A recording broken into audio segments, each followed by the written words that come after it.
Convention, we have organized this webinar to dialogue with government officials and delegates to the COP to share the IPEN views on the POP waste limits, low POP content level, and explain our rationale for this proposing the strict safer limits for POP waste.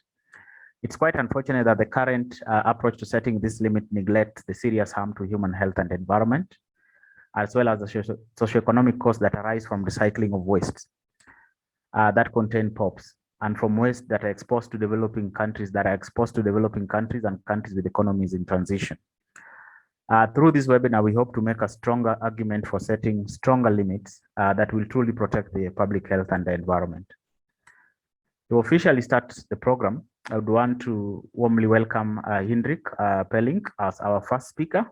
Jindrich is the program's director of Arnika's Toxic and Waste Program and advisor of IPEN for dioxins and waste. He has more than 30 years of experience in leading campaigns on chemical and waste issues, in representing IPEN in expert groups of the Stockholm and Basel Conventions. And he has also co-authored 80 technical reports on dioxins, mercury, and waste. Thank you very much, Jindrich, and welcome. Thank you for the introduction, Griffins. Good morning, good afternoon, everyone. I would like to introduce you to our understanding of definition of POPs waste limits. I hope you see my presentation now, which I share with you. Let me start with the broader picture. Quite recently, it was found out by the group of scientists that another planetary limit was reached by human activity on planet Earth, and it is the chemical pollution. Regarding the not only production of harmful chemicals, but chemical pollution as such, we already reach similar limits like for climate change. It is quite serious news, and if you look on that topic from the point of view of chemicals in waste, it is interesting that we came to a similar result when we looked at the levels and total amounts of dioxin in waste, in particular in waste incineration residues, and we found out that the total amount of dioxin in these waste reached the level which is equal to a tolerable intake of dioxin for population of 133 planets Earth. It is a very worrying number. Also, fortunately, in the reality, all these dioxins don't get into our food, but anyway, it is quite too much, and it definitely is over our planetary borders as well. We talk about persistent organic pollutants. This is our group of chemicals which cause serious harm to human health. Also, they don't kill you directly, but they destroy our immune system. They can heavily damage children's nervous system. Some of them are carcinogenic pollutants. These pictures relate mainly to the danger of dioxins, which occur as byproducts. They are not produced intentionally, but they occur as byproducts during production of other chemicals or during burning of chlorinated or halogenated wastes. If we talk about the persistent organic pollutants, we have to see that already very low concentrations of these pollutants in the environment were found to be dangerous. Regarding the dioxin, it is comparable to the sugar cube which you throw into the pool of water of 1 cubic kilometer. So you can imagine that we talk about very tiny concentrations, and quite often it is even hard to measure such a concentration. Also, we already have equipment and laboratories able to measure these concentrations. Recently, European Food and Safety Authority tightened the tolerable weekly intake for the dioxin, and they found out that even within European Union countries, in many countries, this tolerable intake for dioxin will be not met for population, and in particular for vulnerable parts of population like children or toddlers or older age groups. Let's look at the levels of persistent organic pollutants in wastes. We can approach definition, what is persistent organic pollutant containing waste, from different point of views. If we set enough strict limit value, we consider the waste containing significant amounts of POPs as a hazardous or POPs waste. If we don't pay that much attention to health and environment consequences and define less strict limit value, which is called low POPs content level, too high, we simply declare the waste containing POPs as a clean and free to any use.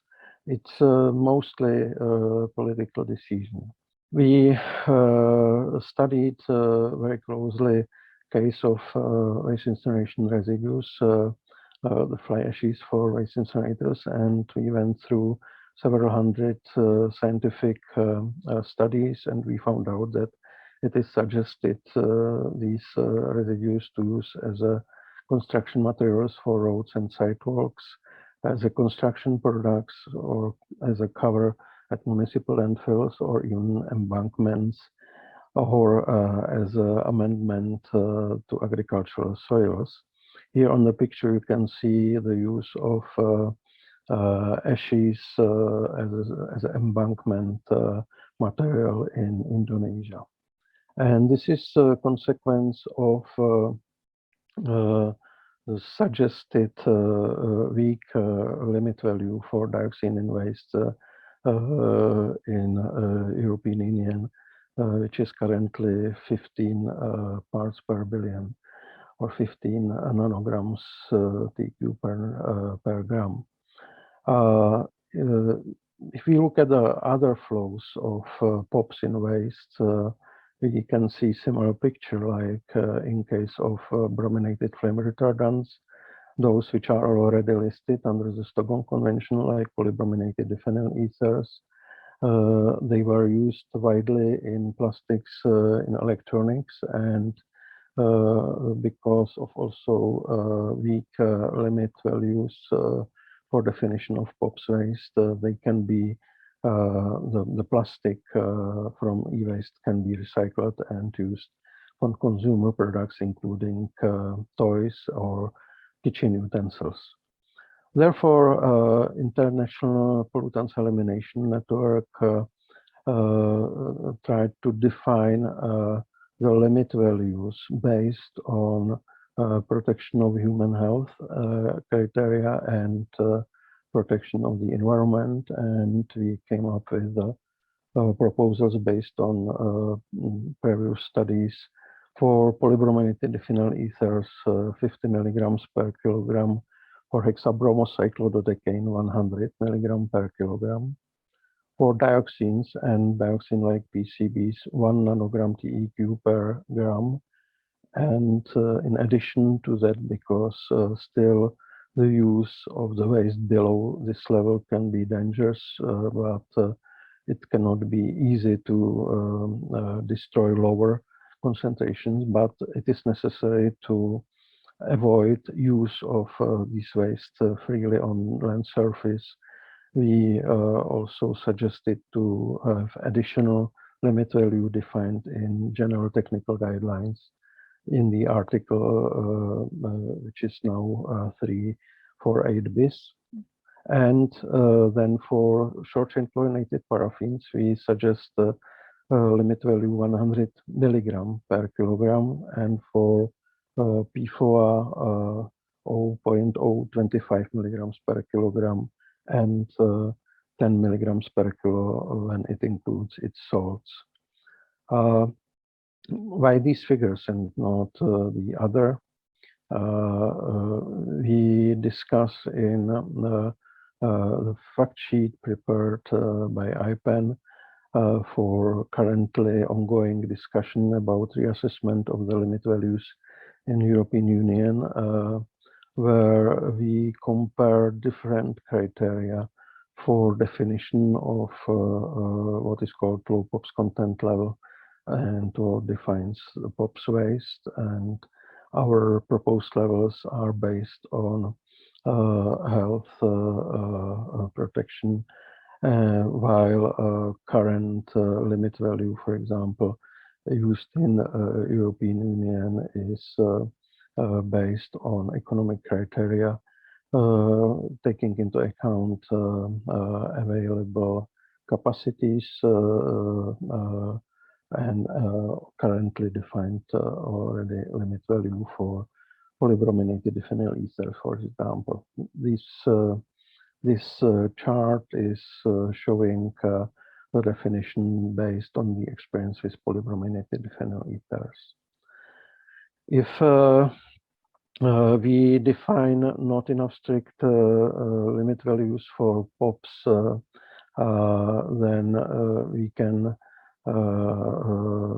see the continuation of large amounts of POPs released, because they will be not controlled as a dangerous or hazardous waste, and it will also lead to permit use of POPs in the ways that are not safe and increase exposure, like I gave you an examples previously on waste incineration fly ashes.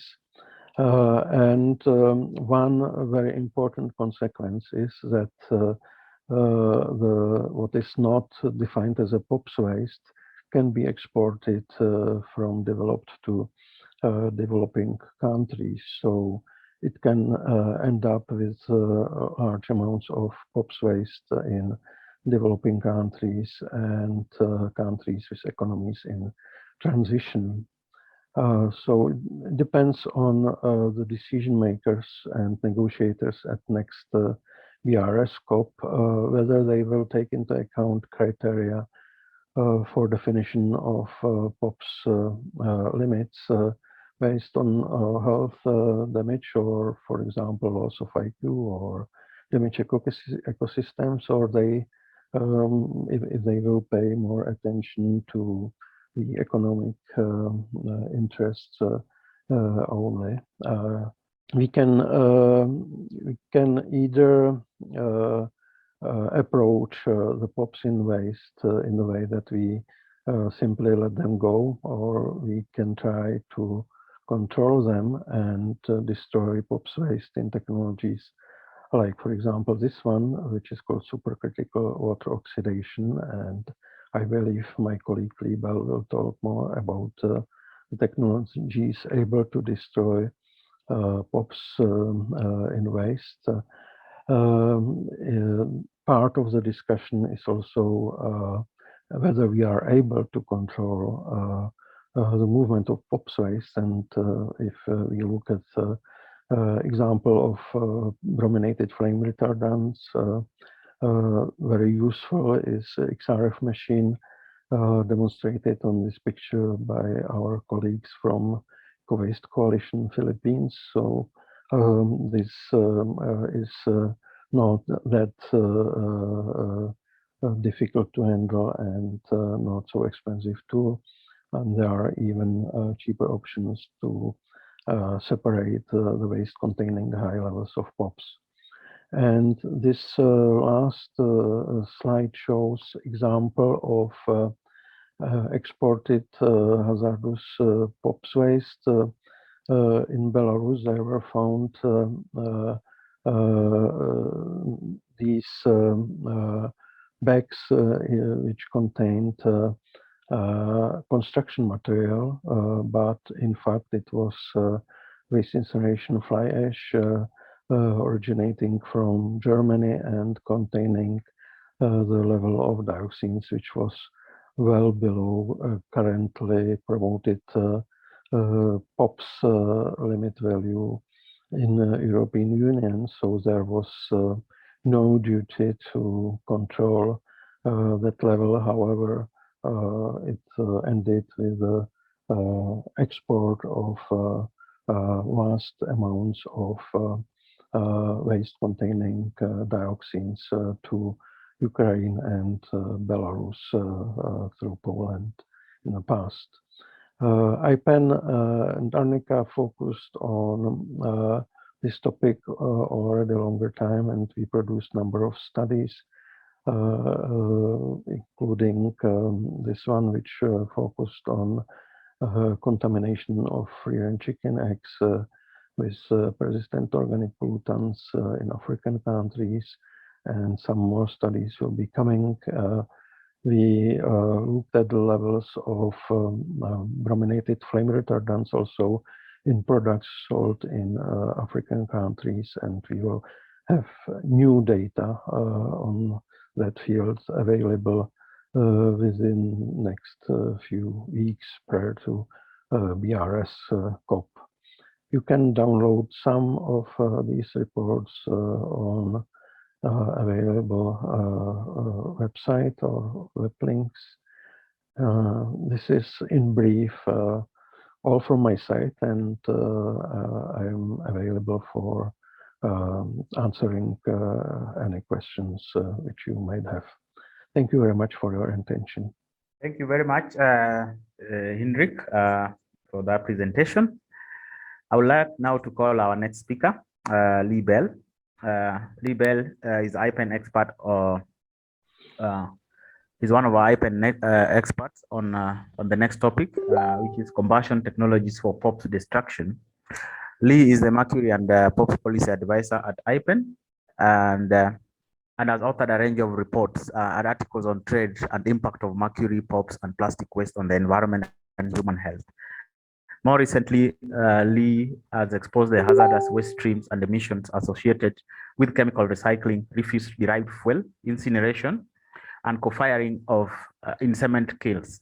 Details of this research can be found in the June 2021 report by Lee Bell and Professor Hideshin Takada, Plastic Waste Management Hazards, Waste to Energy, Chemical Recycling, and Plastic Fuels. I will share this on the link on the chat box. Welcome, Lee Bell. Thank you. Thank you very much, Griffins. I'll just move to sharing my screen and double check that that's all okay. You can see that all right? Yes, we can see the screen. And just remind you to speak slowly that the interpreters can cover. Thank you.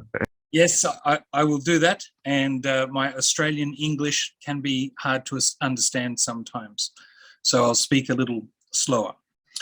What I'd like to talk about tonight, following on from Jindrich's presentation, is about the other types of technology that can destroy POPs waste that are different from the usual method, which is incineration. So I'll be talking about advanced non-combustion technologies which can destroy all POPs waste without creating unintentional POPs like dioxin, which virtually render incineration as obsolete. According to the Stockholm Convention, under Article 6, POPs waste must be destroyed and not recycled. It can also be irreversibly transformed through treatment so that it does not display POPs characteristics. So the official text is that POPs waste must be disposed of in such a way that the persistent organic pollutant content is destroyed or irreversibly transformed so that they do not exhibit the characteristics of persistent organic pollutants. Typically, many countries turn to high temperature incineration with the view that that can produce these destruction and transformation abilities. And one thing that we also have found is that when you look at strict POPs waste limits and you implement them, they will capture more POPs waste and prevent it from entering the environment. So in the past, and even currently, we have very weak limit values, which results in a small amount of POPs waste to be treated or destroyed. In the future, we would like to see stronger limit values, and that will result in larger volumes of waste requiring destruction or transformation. The problem we've had in the past in dealing with different technologies is that a number of these technologies go on to create further persistent organic pollutants. So which technologies actually destroy POPs? The place where you can find a lot of the information on this is in the Basel General Technical Guidelines for the Environmentally Sound Management of Wastes consisting of, containing, or contaminated with persistent organic pollutants, often known as the General Technical Guidelines on POPs wastes. Unfortunately, this document also incorporates incinerators, cement kilns, and metallurgy plants in its list of destruction techniques. These are all combustion technologies. They are polluting technologies that burn POPs waste, but create the unintentional POPs as a result, like dioxin. And the dioxin enters the emissions and also in the residues like fly ash and bottom ash, which Jindrich described before. These UPOPs go on to pollute soils, build up in the food chain, and increase human exposure. These types of combustion technologies also produce huge volumes of greenhouse gases and many other toxic pollutants that are not POPs, such as heavy metals and acid gases. IPEN supports non-combustion technologies which don't create ash or UPOPs that are contaminated in any way.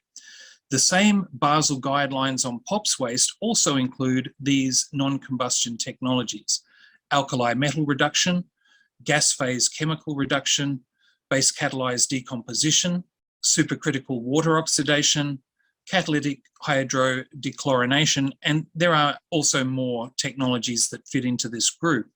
I've highlighted gas phase chemical reduction because it is one of the most versatile of the technologies and can destroy all types of POPs. This technology also operated in my home state. Also, new non-combustion technologies for POPs destruction that are not included in the general technical guidelines on POPs waste, but are being used out in the field. And I'll talk about some of these a little more in a moment. But one of them is eco-spears and RIDS. It's a combination of technologies. And these new technologies remove dioxins and PCBs and dioxin-like PCBs from underwater sediments, and then they destroy it in the RIDS process without disturbing the sediment and causing resuspension problems of PCBs in the water column. There are two mechanochemical destruction technologies. One is called Tribolysis and the other is called MCD. And they use ball mills and chemical reagents to destroy high concentration POPs waste.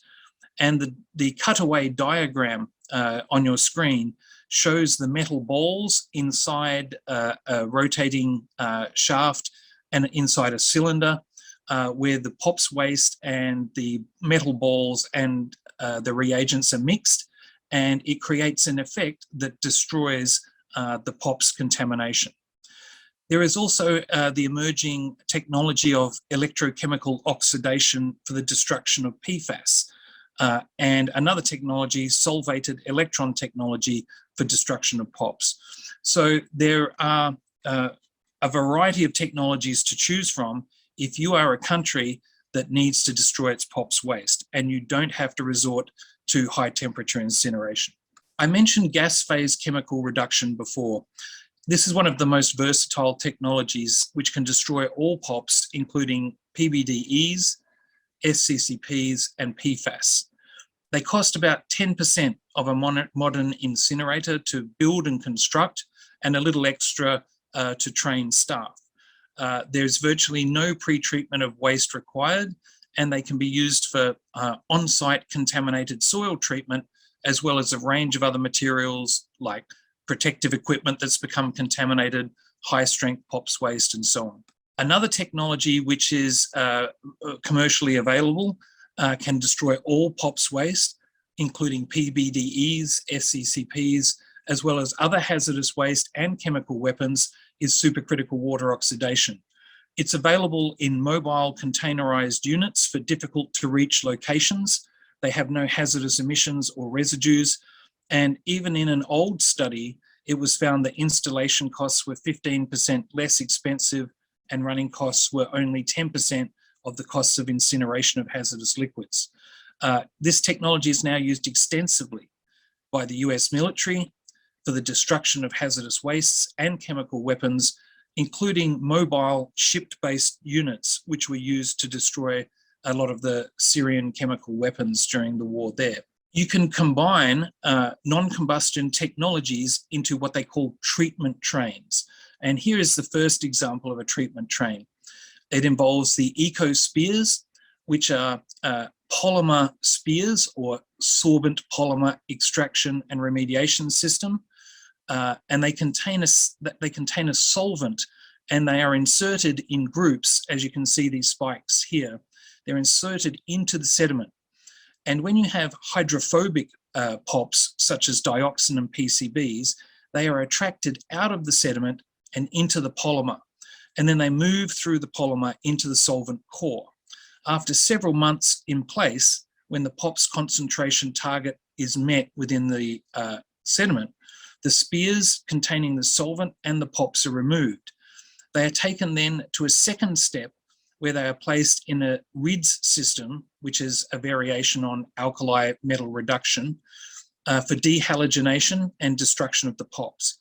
And the major advantage is that the sediment is not dredged, which is the usual method, which ends up resuspending POPs such as PCBs in the water column and contaminates the local aquatic life. So this is a very clean, very surgical method of removing PCBs, dioxins, and other POPs that lipophilic from these types of environments. A second treatment train is using ITDU, which is indirect thermal desorption units, and BCD, which is a base catalyzed decomposition unit. And this example is from a very heavily contaminated dioxin waste site in Spalana in the Czech Republic, a giant chemicals factory that manufactured a very large range of herbicides and other materials that caused POPs contamination over many decades. This was used in the cleanup process, and the important aspect here is that the indirect thermal desorption unit gently heats the waste material like rubble, soil, and concrete, and causes the POPs to volatilize out of that material into a highly concentrated form, which is distilled off. And this produces the advantage that you only then need to treat a very small amount of concentrated POPs instead of a very large amount of contaminated soil. And a second important aspect is that using indirect thermal desorption means it heats the outside of the vessel and that the flames and exhaust gases that might be used in direct thermal desorption do not mingle with the POPs waste and end up creating a POPs contaminated exhaust stream that is expensive and difficult to filter. So these clean ITDUs are much more effective for POPs treatment, especially when combined with a destruction technology like BCD. I won't read through this slide, but it provides some costs for various treatment technologies, non-combustion technologies for treating POPs waste. The data is a little bit old, and it has probably varied since then for different types of waste, but it's quite hard data to come by. And so it's important to give an indication of the types of costs involved. But again, these need to be updated to reflect the current situation. And for delegates, I'd like to make the point that these technologies are being funded already, and that co-funding is available to parties for non-combustion technologies via various JEF programs. The JEF operational program on POPs has co-funded several projects for POPs waste destruction, along with UNIDO as an implementing agency. And these include a 1,500-ton PCB stockpile destruction in the Philippines using a sodium reduction process, a 5,000-ton DDT destruction project in Tajikistan using supercritical water oxidation, and a 500-ton PCB decontamination project in Macedonia that treated PCB transformer oils while the transformers are still operational, which is an important cost saving for electrical utilities. For more information on details around advanced non-combustion technologies that make POPs waste incineration obsolete, I would recommend having a look at our recent IPEN study, which talks in much further detail about all of these technologies and more. And that's available on our website. Thanks very much for your attention, and I welcome any inquiries after this webinar at my email address. Thank you very much. Yeah, thank you very much, Lee. That was an insightful presentation. We thank you very much. I want to invite our next speaker who will discuss the provisional African position on the low POPs content limits. Semia Gabi is a special high principal teacher and has worked as a teacher for 24 years. She's IPEN regional coordinator for the MENA region, Middle East region. She chairs the national NGO IAEFG, or the Association of Environmental Education for Future Generations, and is also the focal point and executive director for Women Environment Program.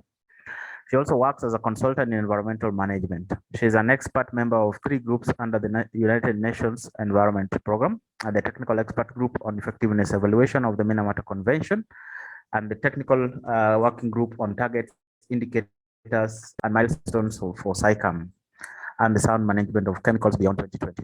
She is also a member of the open-ended expert group on marine litter and microplastics that just ended. Semia's presentation is in French. For English speakers, please switch to French channel. However, I just want to let you know that Semia will join us a little later. We have a presentation in recorded format. Thank you. You can play, Anne. Pourquoi soutenir les faibles teneurs de POPs? Next, please. En tant qu'AEFG, nous avons fait une étude d'analyse des produits plastiques sur le marché tunisien avec le support d'IPEN et d'Arnika. Nous avons donc acheté des produits qui sont sur le marché et parmi ces produits-là, il y a des produits, des jouets et d'autres produits donc, qui sont utilisés par les femmes.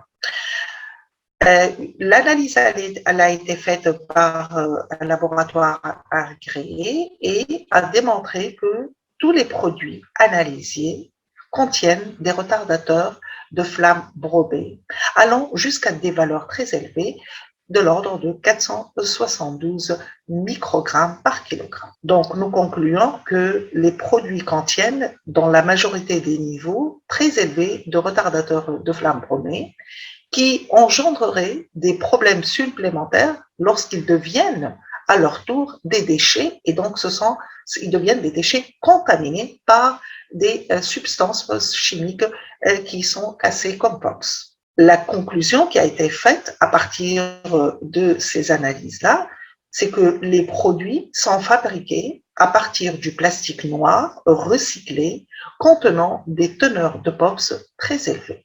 Aussi, nous avons essayé de trouver la relation entre la teneur en brome et la somme des retardateurs des flammes bromées. Et le diagramme montre bien qu'il existe un écart entre la teneur totale en brome des produits et la teneur totale en retardateur de flammes bromées mesurés.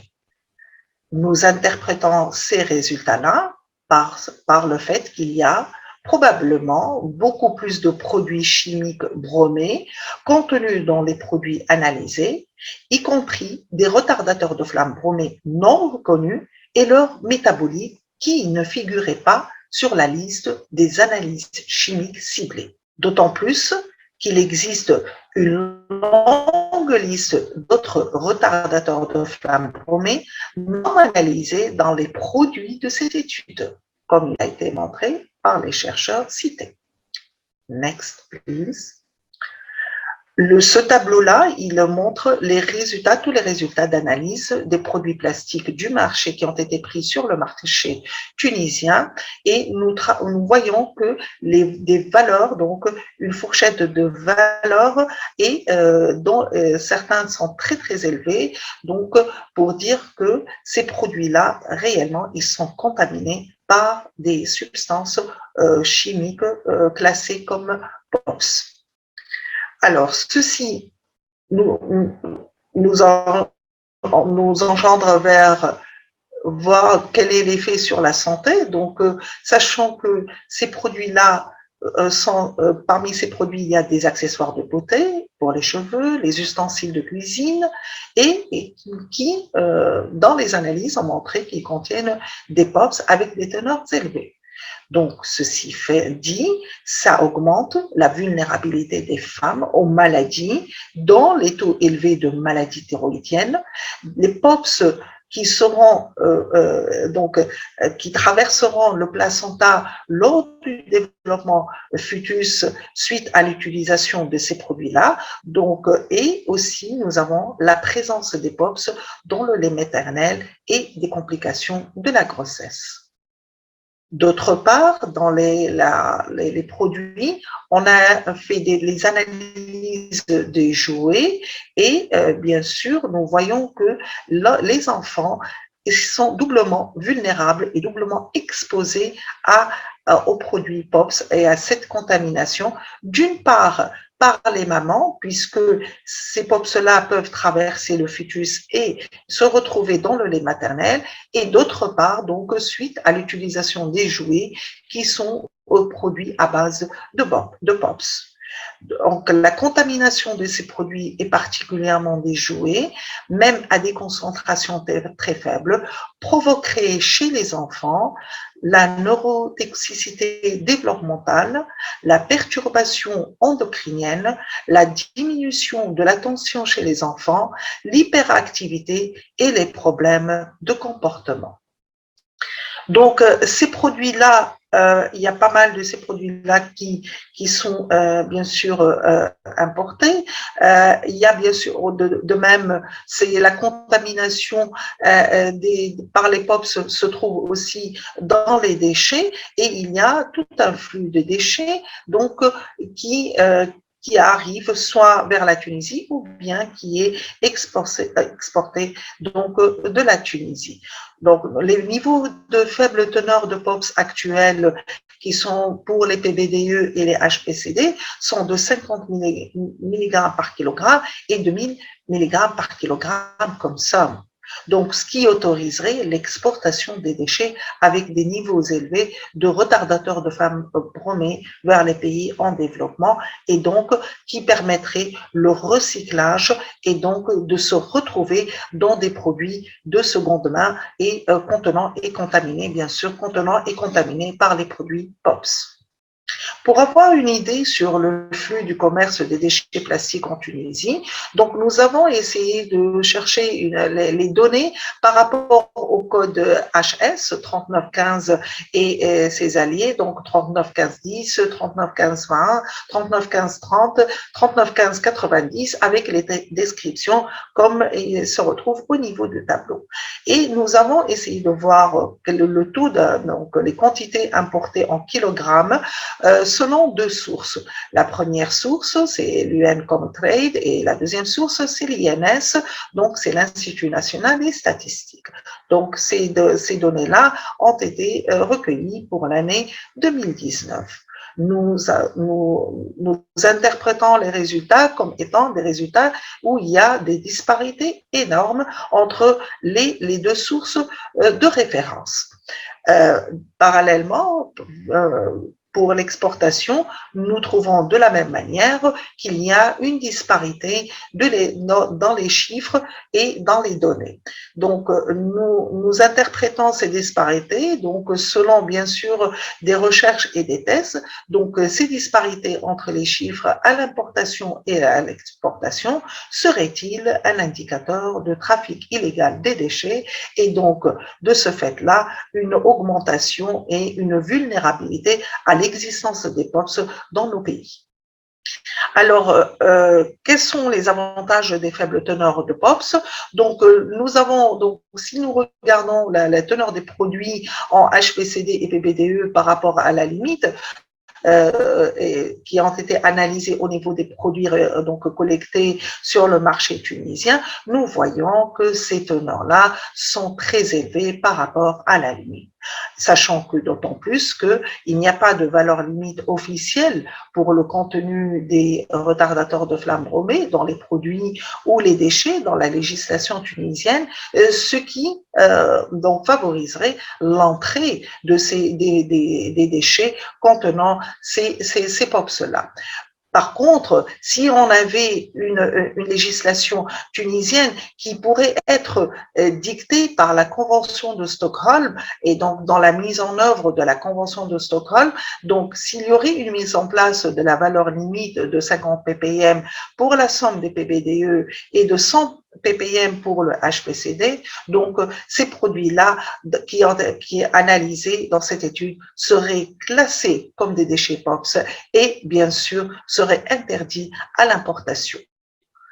Donc, nous voyons que l'avantage des faibles valeurs limites, donc les déchets, quand les déchets dépassent ces niveaux, ils ne devraient pas être autorisés à être librement importés en Tunisie ou dans tout autre pays sur le continent africain pour être recyclés et donc se retrouver encore une fois dans nos produits de consommation, ce qui va bien sûr influencer et impacter la santé de notre population, que ce soit les femmes, les enfants et bien sûr toute catégorie de population.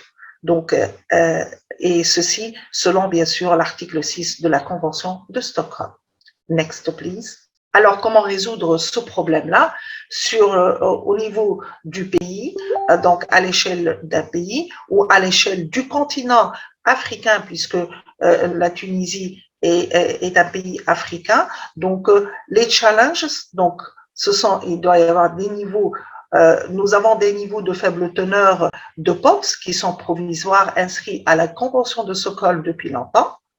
Certains de ces niveaux ne sont pas sûrs et ne respectent pas les exigences de protection de la santé et de l'environnement.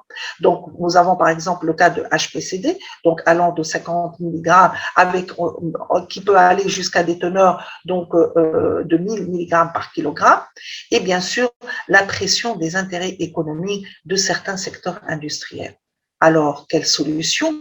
Il faut arrêter l'entrée de plastique contenant des POPs pour recyclage pour des biens de consommation. Et ça ne se fait que si on a des limites donc très faibles et que nous souhaitons qu'elle soit instaurée dans la réunion internationale du mois de juin BRS au niveau de la Convention de Stockholm. De même, il faut combler l'échappatoire autorisant les exportations de produits électroniques non fonctionnels sous couvert de réparation dans les directives techniques de la Convention de Bâle. Il faut mettre des normes plus strictes pour la définition des déchets dangereux qui doivent être établies, incluant les limites les plus basses de POPs, et améliorer la législation nationale pour exiger un meilleur contrôle de l'entrée des déchets et des produits, en particulier en ce qui concerne la teneur la plus faible en POPs. Nous souhaiterons que la réunion de BRS ferait le nécessaire pour prévenir tous ces dangers-là et bien sûr dans la protection du continent africain et de tous les continents. Merci de votre attention. Thank you very much, Semia. For that, thanks for the presentation from Semia. I would like to move fast and invite our next speaker to present on what weak and strong low pop content levels mean for Africa region. I would like to now call on Dr. Gilbert Kwepo. Dr. Gilbert Kwepo graduated in geology, petrology in 1994 and got his PhD degree in geochemistry at the University of Kobe in Japan in 2004. He also served as an adjunct lecturer at the University of Yaoundé, Cameroon, up to 2006. He also served and is currently the Executive Director of Research Education Center for Development, CREPT, a non-governmental organization that aims to bridge science and action in sub-Saharan Africa. He's also the current co-chair of the IPEN Heavy Metal Working Group and a member of IPEN's Dioxins Working Group, as well as coordinator of the IPEN Regional Hub for Francophone Africa. He's also co-director of the IPEN of African Center for Environmental Health and a member of the IPEN Steering Committee. He also represents public interest NGOs in the African group, core group on SciCam. Welcome, Gilbert. Let's listen to Gilbert. Thank you. Gilbert, welcome. Thank you so much for giving me the floor to speak on this theme, what weak/strong the low pop content limit means for the African region. For you to understand why a particular focus on the Africa region, let me ask you the following question. Do you believe that waste injustice, racism, or colonialism exists? Do you think that the best update technology and resource to enforce the Stockholm and Basel Convention provision on pop waste are in Africa? Is non-toxic circular economy possible? Early this week, a meeting of experts of the Basel Convention met in Nairobi to prepare decisions to be taken by COP. Among those decisions were some harmful on the environmental sound management of pop waste. My understanding of pop waste is that pop waste are hazardous waste, meaning a waste with pop content above the low pop content limit. But what I heard repeatedly from a representative of the European Union was that waste above low pop content limit is not necessarily hazardous waste. In operative terms, this means they can be legally traded across borders. In that context, on the Africa, a region targeted for waste and substandard recycled product export from other regions. Let's start with toxic recycled product as on this slide. Next slide, please. This slide speaks about the recycling industry sector. And then In other words, in the context we will speak, it is a kind of toxic circular economy. We sampled some plastic product in 7 countries in Africa in 2021, and we analyzed this sample, as you can see the result on the slide. Most of them have brominated flame retardant that are largely above the current low pop content limit set in the Basel Convention General Technical Guideline. As you can see on the histogram in the slide, the horizontal red line is the low pop content limit for brominated flame retardant in a sum, including the deca-brominated flame retardant, that is 50 ppm. And we can see that most of these products are the daily life product that we use. And then you can see that the concentration of pop in these products are very high, below the low pop content limit. And this is because these products derive from the recycling of plastic that contain this pop in the first place. Some of the plastic of this plastic are mostly the plastic that are used for electronic and electrical equipment, like computer and some hardware equipment. We see that these products are mostly products made to be used by children, like toy children, that can really increase the exposure to this chemical.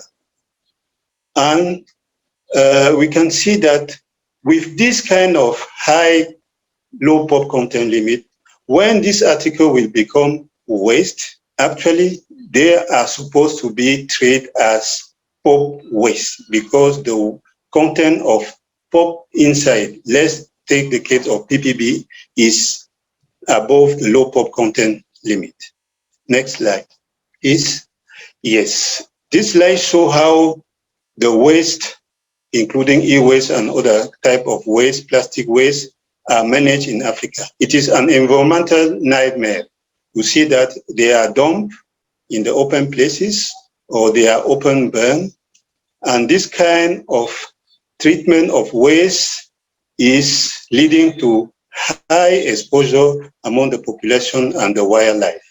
So the exposure is coming through leachate, release and emission of industrial pop found in the plastic product or e-waste product. This kind of management also can lead to the formation and release of unintentional pop that are dioxin. And the result is the contamination of the food chain, leading to human exposure to this hazardous contaminant and also the wildlife. Exposure can be possible through inhalation of dust or ingestion of contaminated groundwater, eating of food or eggs contaminated by this pop.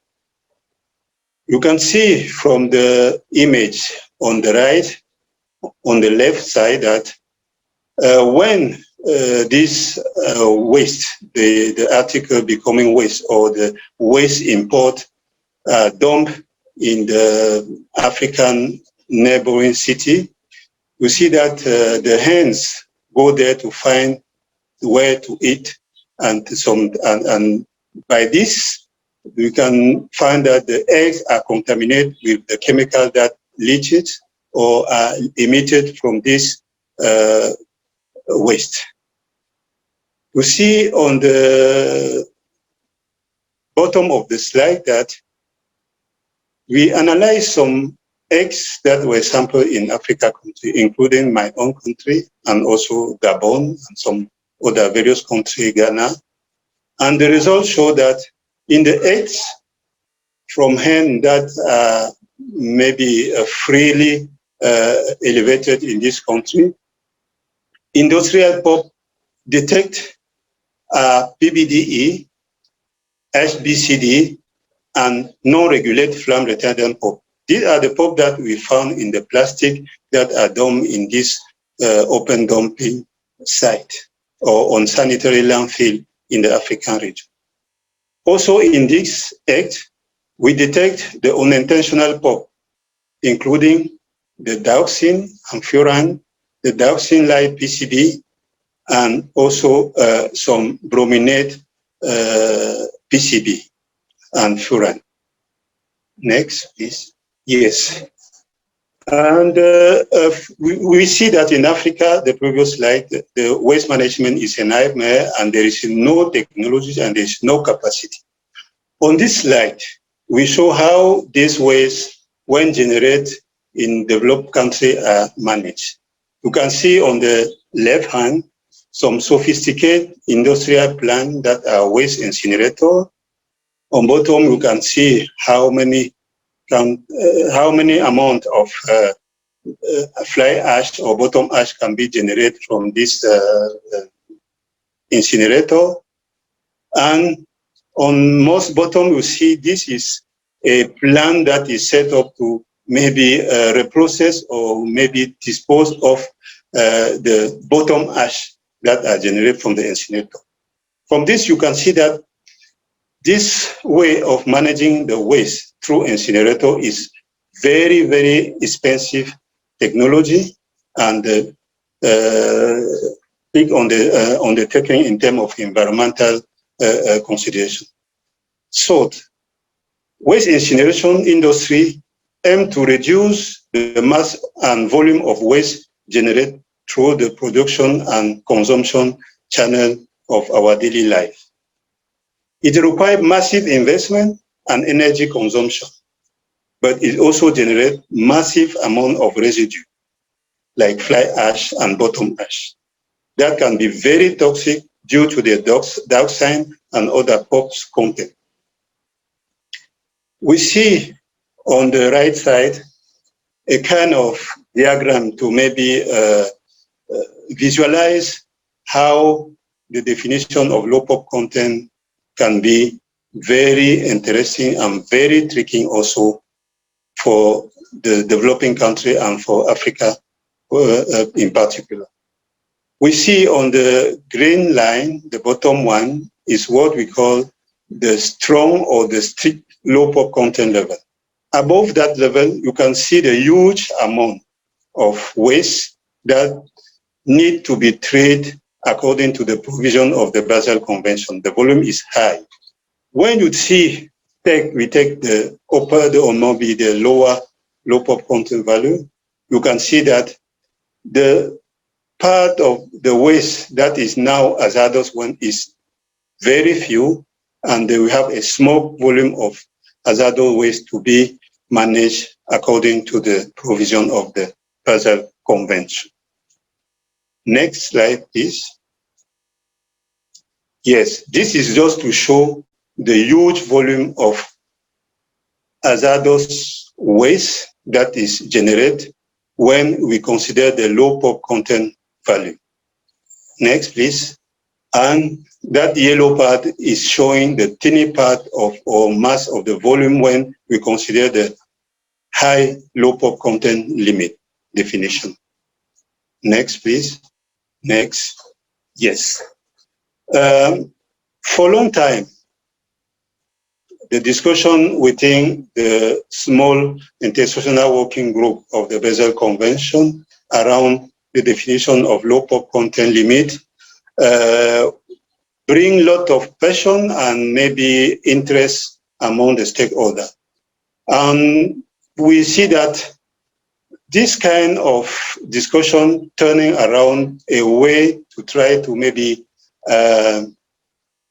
make hazardous waste becoming some kind of harmful waste, as I said on my introduction, quoting the statement from the European Union that said, it is not all waste above low POP content limit that are those waste. This statement is really for high concern about the intention of the party when they are negotiating the provision to implement the Basel Convention and the Stockholm Convention. But what we now to flag is that even sending hazardous waste to Africa is not the best way, because pulp waste that are sent in Africa are poorly managed, and through this poorly management context, the pulp in the waste will evaporate, as the science tells us, and then will be transported through the atmosphere and redeposited in the cooler latitude that are maybe the Scandinavian country, including Canada and other countries. Part of this will certainly bioaccumulate in the local food chain in Africa country and contaminate people and compromising maybe their future. But the real about the science is that part of this port will return to the country that have sent it to Africa. So, weak low pulp content limit, this is a strict low pulp content limit debate expose what we call people-centered agenda versus industry-centered agenda in international environmental policy. The current attempt to disguise hazardous waste as unharmful for African market show a disrespect or a disregard for African lives.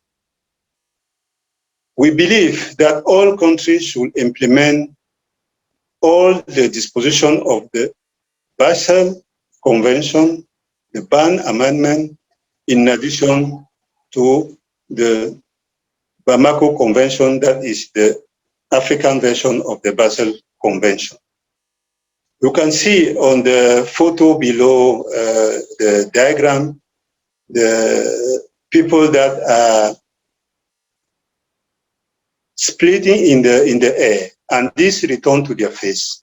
This is the best image to us to let people that think that the Africa should be the dumping ground of pulp waste, that it is not true from the science point of view, because we all know that the low latitude is the place where the evaporation of the pulp contained in the soil or in all kinds of matrix is greater than the deposition. And when the pulp are evaporated from this kind of media, they enter the environment and then they are traveling long distance to the pulp. So this is a message that we should all be united to support the stricter low pulp content limit value that the African region is pushing for under the Basel and Stockholm Convention disposition or provision that certainly will be up again in the agenda of the next BRS COP. Thank you very much for listening, and now we are open to the question, if any. Thank you very much. Thank you very much for that presentation, Gilbert. It's very insightful. So, colleagues, at this point, I want to open the floor in terms of additional input from a few selected African government colleagues that are in the meeting or in the webinar. And I would like to first call on Daniel William Ndinyo, a member of the Chemical Review Committee of the Rotterdam Convention, and also representing Government Chemist Laboratory Agency in Tanzania. Daniel, you can speak about the lack of technical capacity to detect POPs in waste or recyclables coming to Africa. And we just do have 5 more minutes, just to remind you to keep to 5 minutes. And the rest, I think we'll open the floor later on, as I mentioned earlier in the opening. You can, in the meantime, keep questions flowing in the question and answer box so that we can be able to see them. Thank you very much. Welcome, Daniel. Hello. Yes, you can hear you. Go ahead. Thank you very much, Griffin, and the colleague who are in the Zoom meeting. Sorry for delay in joining the meeting. Unfortunately, I wasn't aware that we were having this meeting, but later on, I think I saw it through the WhatsApp group.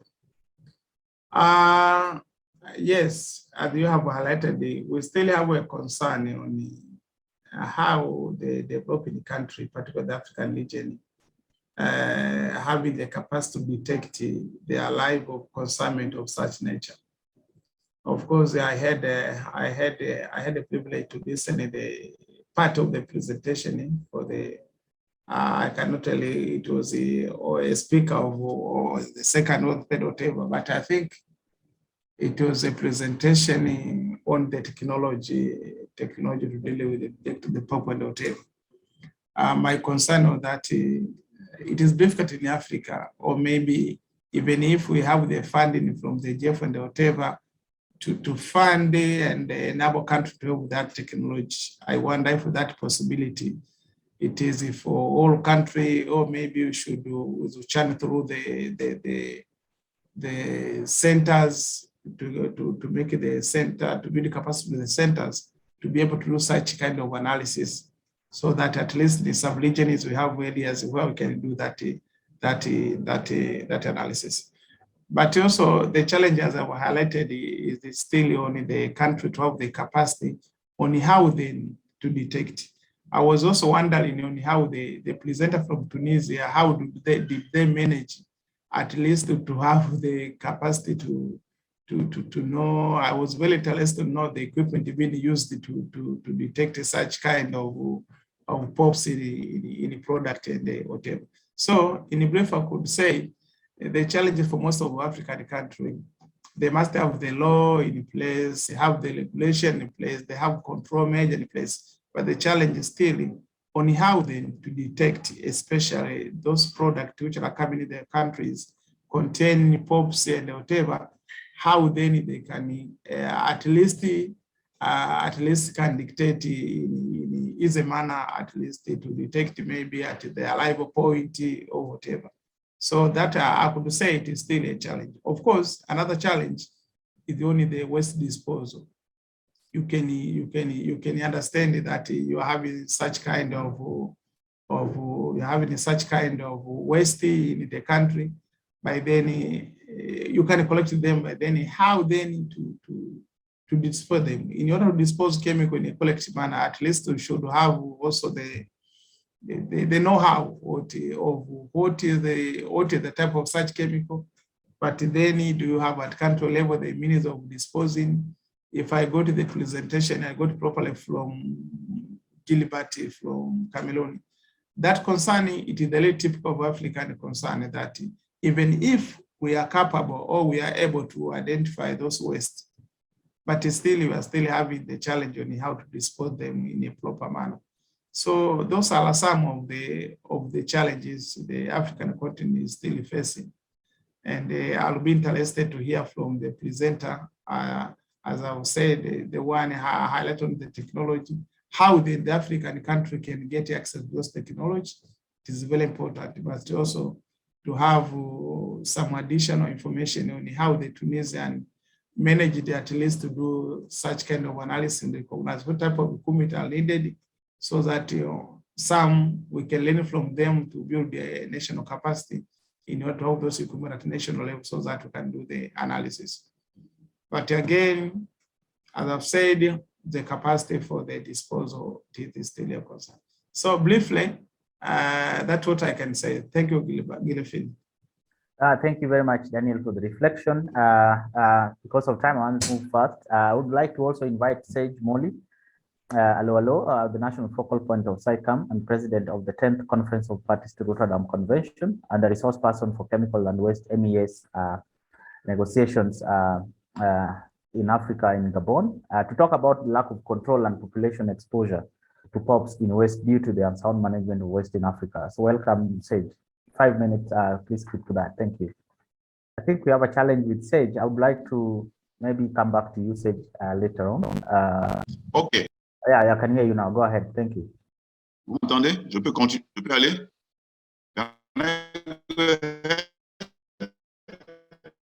Go ahead, Sage. I can hear you. OK. Merci, Griffin. OK. Je disais bonjour et bonsoir à tous ceux qui sont présents. Je suis M. Serge Molly, comme le Griffin.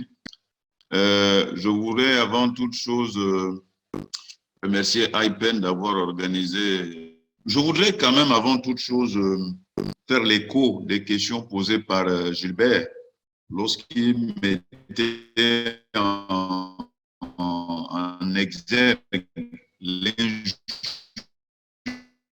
qui existe entre l'Afrique et les produits chimiques dangereux et les déchets.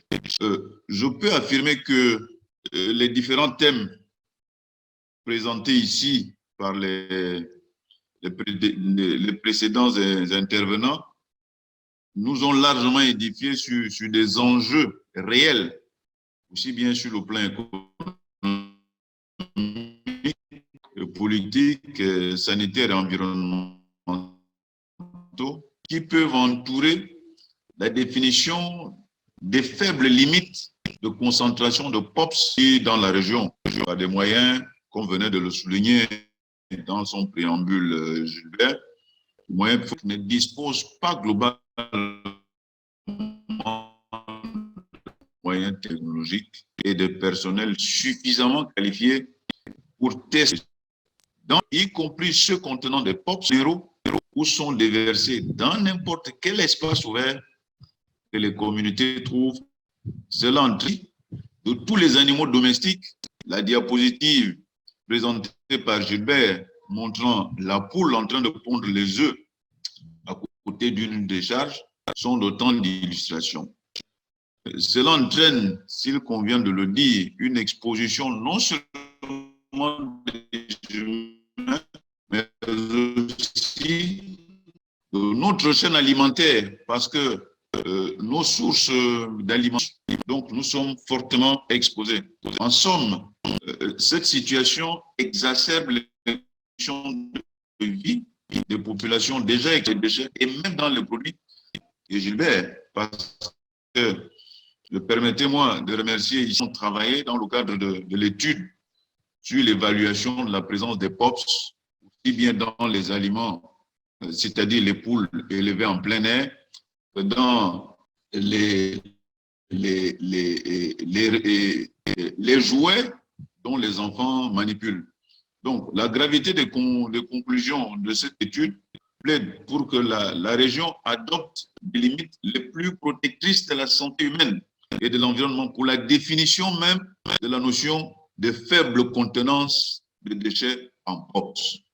Je pense aussi que la région doit s'opposer à toute utilisation inacceptable des déchets, même en dessous de la faible limite de concentration des POPs, au cas où ce POPs présenterait des risques pour la santé humaine dans une telle utilisation.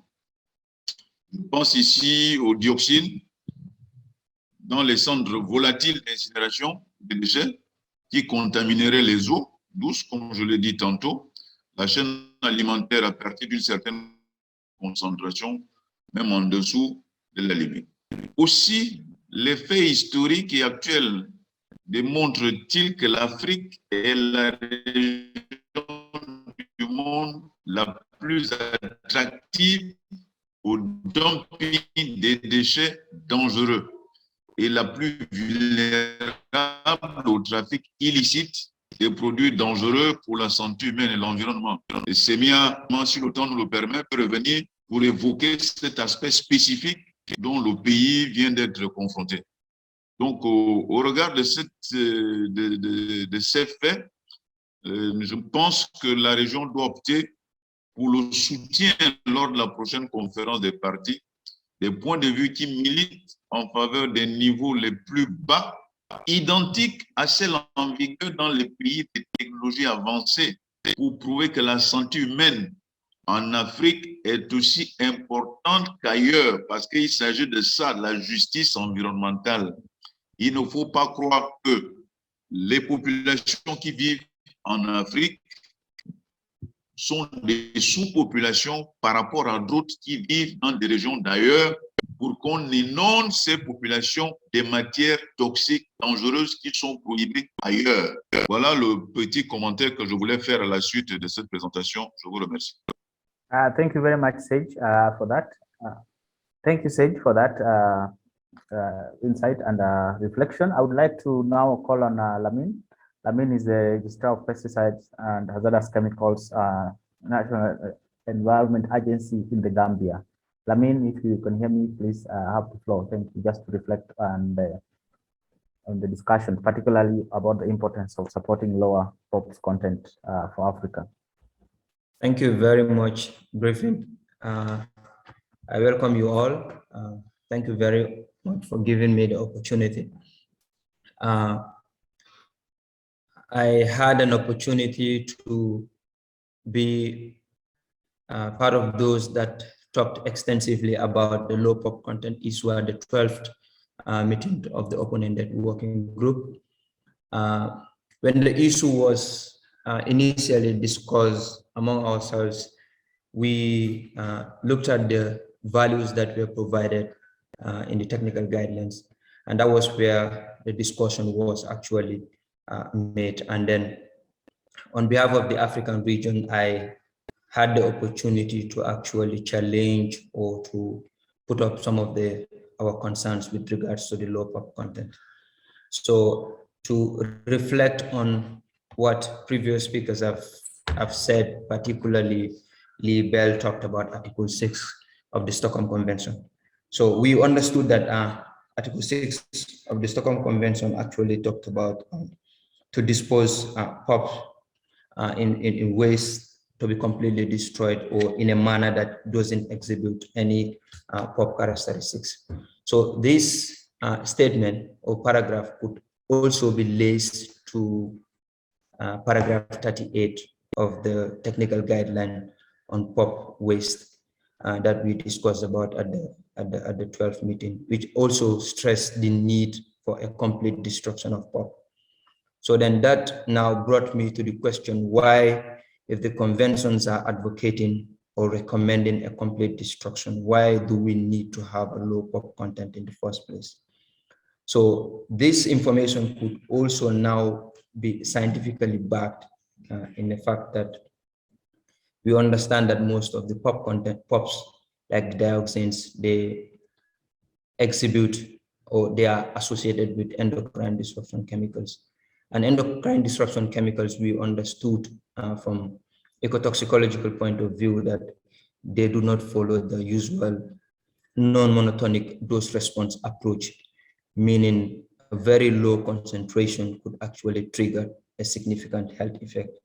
So based on that, we from the African region, we are saying that we actually need an extremely low or a strongly low POP content in waste that are mostly coming to the African region.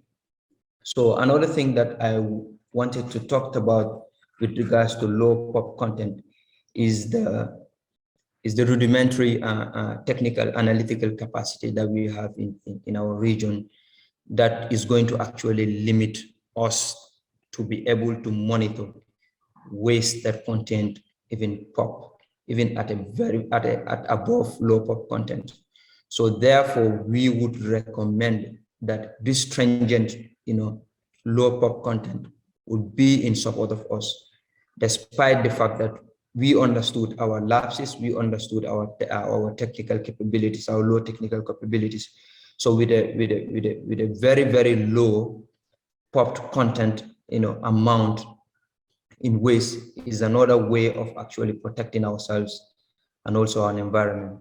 So we also talked during the meeting that even flying acids that are to be used in construction, in the area of construction, road construction, or other activities could also trigger a high level of exposure to people and also even groundwater pollution in the environment, particularly in the African region.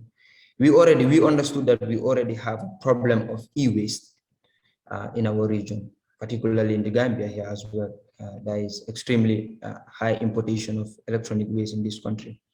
So to add on to also waste that are containing POPs, even at a low concentration, is like adding more problems for us in the region.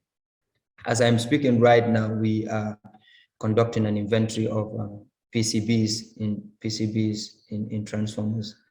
And then we have actually even recently detected a very recent transformer in the country, as recent as 2020, which turned out to be a positive PCB transformer. So you can see where the lapses are, because if you understood that PCB transformers, the production of PCB transformers have been ceased for a long period of time, if we had a good monitoring system, analytical capacity, we would have been able to actually detect. So this now comes to the issue that Gilbert talks about, Africa being used as a dumping ground, because they understood our weaknesses and our low capabilities in monitoring POPs and POPs containing materials, articles, and waste. So for that being the case, the Gambia actually supports all other countries within the region to actually advocate for a much lower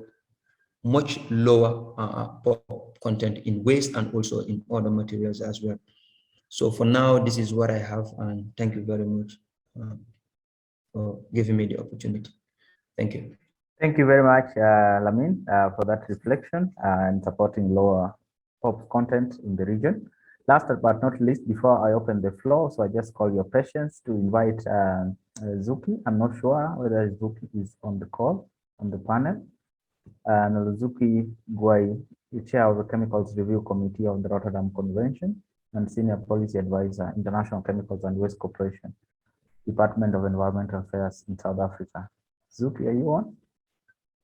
Looks like not. Otherwise, so if Zuki is not on the call to reflect, I would like to open the floor to everyone just to ask some questions, a few questions, and I invite all our speakers to turn on their videos and audios to respond to the questions. So many have streamed in on the Q&A box, but I also have a few hands, so maybe we'll start with those who have requested to speak. One is Joshua, whom I understand is a representative from Cameroon, but you'll be able to introduce yourself. So all the speakers, could you just turn on your cameras and the audio, and Joshua, give you the chance to ask the question. Ok, merci IPEN de l'opportunité que vous nous donnez pour intervenir sur ce webinaire. Et merci de l'opportunité et des efforts que vous faites pour partager avec la partie africaine vos résultats de recherche qui contribueront à coup sûr à l'avancée dans les négociations de convention BRS. Et nous sommes d'avis que nous devrons encourager la limitation ou bien la réduction. Looks like we lost Joshua. Okay. Okay. No, I was just saying that maybe it is internet problem. I think so. Yeah, we have another hand. Maybe I'll give a chance to the other who has raised her hand. She's called Nagiz Sapeva. Not sure whether she's he, but I want to give you the chance to ask your question. Over to you. I think there's a technical challenge. We still have like a few minutes before we end the webinar, but there are so many questions that were on the chat. Maybe Anne, you can help me read them in French, so I'm unable to read. Maybe we can ask our French interpreter to read some of them. Yes, yes. Thank you. Our French interpreter, could you help us? The first one is someone called Infali. Hello, can you hear me? Our French interpreter. Ariel, may we request you to read the question posed by Joshua and translate it for the speakers. Thank you. Maybe if I can try, I tried to translate some of the questions by using Google Translator, and my understanding is that some people asked or raised concerns whether some of the non-combustion technologies would be possible to use in African countries especially because probably their costs or the level of the technology. It was my understanding, and the question by Joshua was regarding the samples of the eggs, whether we did sample the farm eggs or free-range chicken eggs, or whether we sampled the eggs from larger farms like where chicken are kept inside. So I can answer the second question, and we sampled mainly free-range chicken eggs, and from some contaminated sites, the levels of POPs were pretty high. You can see the specific results from many sites globally where plastic waste was disposed of in the report from last year. I will post a link to that report later on in the chat. And we compared the levels with the eggs sold in supermarkets, including some supermarkets in Africa, like Accra, Ghana, or Nairobi, and the levels in supermarket eggs are much lower. So it shows that free-range chicken eggs can access contaminated soil, and the POPs build up in their eggs production. So therefore, we also use eggs because they pretty well show the level of contamination of the sites. And the first question I pass probably to Lee. Thank you, Jindrich. I'm not sure if I quite understood the question on non-combustion. Was it whether it's available in Africa, or was it on cost? I think it was more on cost and also accessibility to the technology. Or okay. Yeah. Yeah. So my understanding at the moment is that non-combustion technology is not readily available in Africa. It tends to be concentrated in Europe and in the US. There are some technology operating in the Pacific, in New Zealand and some other countries, and in Japan.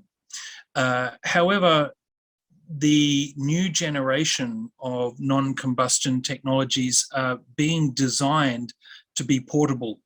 And this is a big difference to previous stationary facilities, because it means that they can mobilize these technologies and ship them in shipping containers relatively cheaply and operate them in a range of countries. And one of the technology transfer and capacity building issues that we've been promoting within the Basel and Stockholm conventions is to see more GEF funding made available, particularly to African countries and in the Middle East, to see if we can develop regional treatment plants.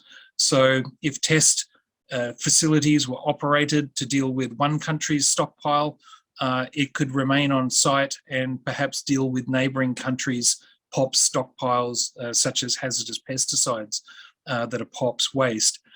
So we would like to see more regional approaches to this issue using non-combustion technology. They don't cost 600 million euros to establish, like a new incinerator, which may or may not work, as we've seen in some countries in Africa that have tried to use European incinerators. That they are much cheaper to establish and train technicians to use. The cost of treating the waste itself can vary a great deal because it depends on the concentration, whether it's mixed in with other material like soils and rubble, or whether it's relatively pure. And all of these factors can affect the treatment costs. But in most cases, I think that the vendors of these technologies, and I've included those in our booklet on non-combustion technology, the vendors can provide up-to-date costings for those that are more interested in how that might work. But as I said before, there is also the potential to develop co-funding arrangements through GEF to trial some of these non-combustion technologies in your country, as this is happening in other countries around the world right now. Thank you. Thank you very much, Lee and Jindrich, for answering those questions. Before I go to the next question, I would like to give this chance to Zuki, just to share a reflection on the reason why Africa need to support the low POPs content limit before we go to the next question. Welcome, Zuki. Thank you. Can you hear me? Yes, clear. Go ahead. Thank you so much for having us as the African group and as IPEN for arranging for this webinar. I'm sorry I had internet connectivity challenges. What I would like to say for us, it should not be about lowering that 20 or 25 to 15. As we have heard throughout the presentations, is about what is safe for us, given the challenges we're faced with. So what is safe for us are because who needs these guidelines, technical guidelines? The developed countries don't need these technical guidelines because already they've got standards in place that are at 0.0 something than the situation we're having. And it should not be about what is it that we can measure as Africa or any other developing country. What is the objective of the convention? Is to eliminate POPs. So according to the convention, POPs should not be recycled at all. I think let's go back to those basics. POPs should be treated and disposed of in an environmentally sound manner. We have heard of the facilities that can do that. So we should inform. So that figure should be about going to the lowest as in the number we had in the previous COP. The reason being, it's not about what we can measure. It's about what we know would be having the minimum impact there is to us. Because these POPs will come in products, as I've heard from Tanzania and Gabon, in terms of our vulnerability as Africa. So whoever would find themselves in the discussion, it's not about what we can measure. POPs are supposed to be eliminated, number one. They're not supposed to be recycled. And number three, it's not about what we can measure or what we can measure. It's about seeking the lowest value, as in below zero. The figures, I don't know them by heart at the moment, such that even if these should come into our continent, in terms of being exposed to them, that we cannot avoid, but the negative impact would be minimized if then we're looking at those values. Because international trade we're doing, we can't scan these. And then the other issue, it is us as Africa and any other developing country, the fourth one, that need these. So we shouldn't be listening to the fact that they are fighting. The question is, why are they fighting for high values when they have lower values in their countries? So those are the issues I wanted to raise. And thank you to everybody for the presentation and being part of this. Thank you. I'll end there. Thank you so much, Zuki. We have really run over our time by, I think, more than 10 minutes. So I would really want to bring this to a close. And the last question, which was by Miriam, and I hope that been answered, was regarding the issue around the Africa Development Bank, and whether if this bank refused to divest from this activity, to be considered a criminal offense as per Stockholm Convention, and can be international organization be accountable. Is there anyone who can, the panel, who can quickly, just within 2 minutes, answer that? I tried to do that already in writing. I'm not aware of any article in the conventions which define not meeting their obligations is a crime. So unfortunately, there is no such a link to definition of the crime, and it's necessary to say also that the Stockholm Convention doesn't have even compliance mechanism, so it would be difficult to call it as a crime. So, thank you very much. I'm afraid that's all we had time for today, folks, and we would like to thank our speakers for sharing their expertise and time today with us, and also for patiently answering all the questions posed in the program. We also want to thank our audience for staying until the end and overrunning the time, but you stayed patient to the end of this webinar. Please don't forget to complete the post-webinar survey that will be popping up on your screen after the program. And I want to thank you very much and say goodbye to you all until the next webinar. Thank you all, panelists and everyone. Bye for now. Thank you.